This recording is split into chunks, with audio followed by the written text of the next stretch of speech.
Every weekend, a football manager walks into a room with 25 players and walks out having picked only 11. No algorithm decides this. No fixed formula tells them who's in and who's out. So how does a manager actually choose? The answer involves data scientists, sleep trackers, psychology, spreadsheets, and sometimes a gut feeling that overrides all of it. Before any tactical thinking happens, the squad gets cut down by simple availability.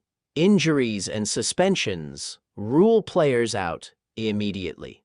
Players just returning from injury may not be fully fit, and loaned players sometimes can't play against their parent club, depending on competition rules. That alone can remove a third of the squad before a manager has thought about tactics at all. Then comes recent form. A less experienced player performing well can be picked over a regular starter who's out of form. Managers track this obsessively. Not just goals and assists, but distance covered, sprint speed, passes completed, even heart rate data from training. If a team has been winning, many managers simply keep the same starting 11. Momentum becomes its own selection criteria. Here's where it gets complicated. The best 11 players individually do not always make the best team. Research shows that a lineup consisting of the 11 best-rated players does not necessarily produce the highest chance of winning. Player interaction, cooperation, and chemistry matter as much as raw rating.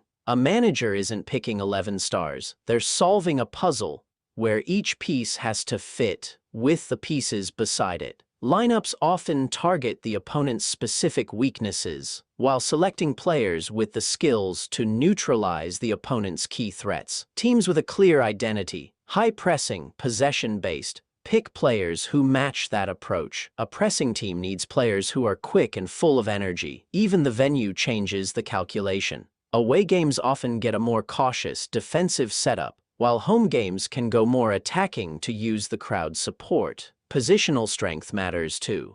A left back might not be one of the best 11 players overall, but the best specifically in that position, which earns them the start over a more talented player who doesn't fit the gap. Modern clubs now run actual mathematical models to support this decision. Researchers have built systems using regression models that analyze player strengths, opponent characteristics, home advantage, and how specific player combinations affect win probability. Then run optimization algorithms to find the lineup most likely to win. The number of possible lineups for a single formation can exceed 100,000 combinations. No human brain checks all of them, but a computer can narrow the field dramatically before a manager makes the final call. But even with all that data, the final decision is still human. A manager who trusts a player's mentality in a specific moment. A hunch built from 20 years in the game that no spreadsheet can replicate. So how do managers actually decide their starting 11?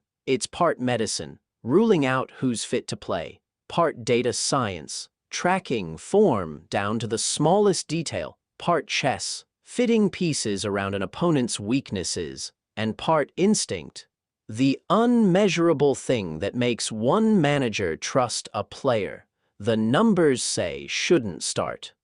11 names, thousands of variables, and 90 minutes to find out if they got it right.